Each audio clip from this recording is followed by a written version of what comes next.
Hello viewer, আসসালামু আলাইকুম। আজকে আমার প্রতিপাদ্য বিষয় হচ্ছে অপূর্ণ বাসনা। দেখেন, আমরা কিন্তু পৃথিবীতে অবিরাম গতিতে ছুটে চলছি।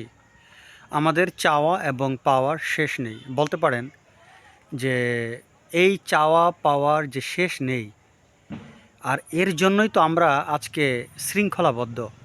আমরা লোভের শিকার, আমরা আমাদের চাওয়া পাওয়া শেষ নেই, আমরা ধন দৌলত চাই, আমরা টাকা পয়সা চাই, আমরা যতই পাই আমরা ততই চাই। আমাদের চাওয়া আর পাওয়া শেষ হচ্ছে না, যতই পাই ততই চাই। তো এটা আমাদের দোষ কেন? এটা তো এই গুণটা তো এই যে একটা ইন্ট্রিনসিক ভ্যালু, এই যে একটা আমাদের জন্মগত স্বভাব, এটা তো আল্লাহ পাক আমাদের দিয়েছেন। তো আমাদের দোষটা কোথায়?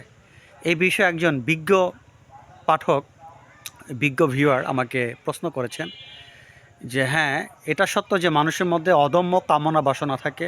পৃথিবীতে এমন কোনো ব্যক্তি নেই যে অদম্য কামনা বাসনা থেকে মুক্ত।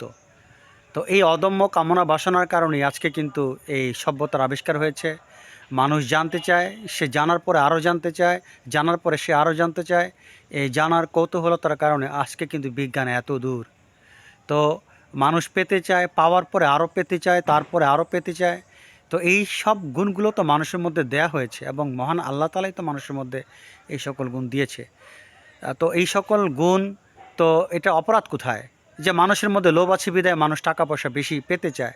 সে সে যতই চায়, সে যতই পায়, তার মধ্যে যে অদম্য কামনা বাসনা, এটি তো নিবারণ করা সম্ভব নয়। দেখেন, এবার মূল উত্তরটা আমি আপনাকে দিচ্ছি। আপনি ধরেন অনেক টাকার মালিক হতে চান, তারপরেও আপনি অনেক টাকার মালিক হবার পরও দেখবেন আপনি আরও টাকা পয়সার মালিক হতে চান। এভাবে আপনি জীবনে কখনো সুখ বা শান্তি পাবেন না। জীবনের একটা পর্যায়ে এসে আপনার ভিতরে একটা বড় একটা প্রশ্নবোধক চিহ্ন থাকবে। কি ব্যাপার, এত অতৃপ্ত কেন? দেখেন, আপনার যা যা, আপনি ধরেন বিশ্বের সেরা ধনী হতে চেয়েছিলেন, হয়েছেন। এখন আপনি সুখী নন। কেন সুখী নন? আপনার মৃত্যুকে আপনি তো জয় করতে পারবেন না। আপনার যতই টাকা পয়সা থাক, এই মৃত্যুকে তো আপনি জয় করতে পারবেন না। তার মানে এখন আপনি অপূর্ণ, আপনার অকাল মৃত্যু নিয়ে। আপনারা খুব ভালো করে জানেন, জগতে অনেক অনেক ধনী ব্যক্তি হাজার হাজার কোটি কোটি টাকার মালিক ছিলেন, অল্প বয়সেই মারা গিয়েছেন। আপনারা মাইকেল জ্যাকসনের কথাই চিন্তা করেন। এরকম অনেকে আছেন। আমাদের দেশে অনেক কর্পোরেট ব্যক্তি আছে যাদের হাজার হাজার কোটি টাকার মালিক 40-42 বছর মারা গিয়েছে কোনো কারণ ছাড়া। আপনারা পেপার পত্রিকায় এগুলো পাবেন। তো তারা কিন্তু চিকিৎসা নিতেন লন্ডন, আমেরিকায় যে তারা চিকিৎসা নিতেন, সবসময় তাদের বডিকে চেক আপ করাতেন। তাহলে এত তাড়াতাড়ি মৃত্যু হলো কেন? হঠাৎ স্ট্রোক করে মারা গেছে, অনেক আমরা এরকম কারণগুলো পাই। তাহলে দেখেন, আপনার সব কিছু হওয়ার পরও জীবনে কিন্তু আপনি একটা ভয়তে আছেন, জানি না আমি কখন মারা যাব। তার মানে আপনি অপূর্ণই রয়ে গেলেন। আপনি পূর্ণ কোথায়? দেখেন, আপনাকে যেটা অপূর্ণতা রয়েছে, এই অপূর্ণতা পূর্ণ করার, এটা পূর্ণ করারও ক্ষমতা আপনাকে দেওয়া হয়েছে, কিন্তু আপনি ভুল বুঝে সেটাকে এতদিন অন্যদিকে ডাইভার্ট করেছেন। আপনি টাকা পয়সার দিক ডাইভার্ট করেছেন, ধন সম্পদ দিক ডাইভার্ট করেছেন, বিধে আপনি সুখী হতে পারেননি।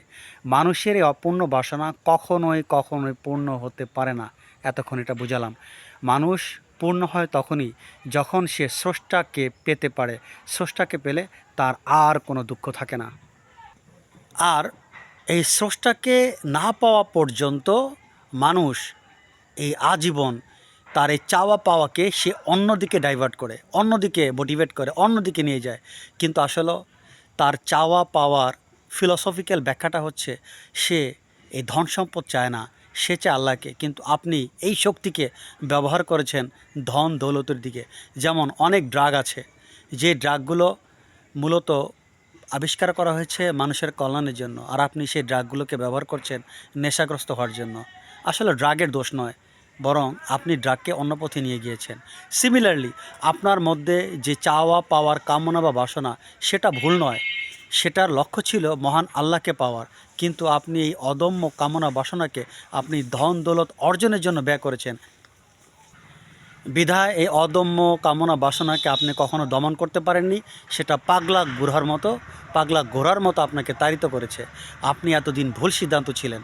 সো আমাদের মূল লক্ষ্য হচ্ছে এই আল্লাহ পাক, মহান আল্লাহ তাআলা আমাদের মধ্যে যে কামনা বাসনা দিয়েছেন, সেটা কখনোই পার্থিব কামনা বাসনাকে পূর্ণ করার জন্য নয়। এই কামনা বাসনা তখনই শান্ত হবে যেমন নদী যখন সমুদ্রে মিলিত হয়ে শান্ত হয়ে যায়, তার কোনো অভাব থাকে না। আমাদের এই চাওয়া পাওয়া যখন মহান আল্লাহর সান্নিধ্য আমরা অর্জন করি, সেটা শান্ত হয়ে যায়, এতটাই শান্ত হয় তার মধ্যে আর কোনো কথা থাকে না। সেটা কেমন জানেন? একটা মা হারা শিশু যখন মায়ের জন্য কান্নাকাটি করে, অবিরাম কান্নাকাটি করে, মাকে পেলে তার সব কান্না চুপচাপ হয়ে যায়। জগতের কোনো কিছু তার কান্নাকে নিবারণ করতে পারে না। যখন সে মায়ের কোলে যায়, তার কান্না চুপচাপ বন্ধ হয়ে যায়। আশা করি ভিডিওটা বুঝতে পেরেছেন। আজ এ পর্যন্ত। আল্লাহ হাফেজ।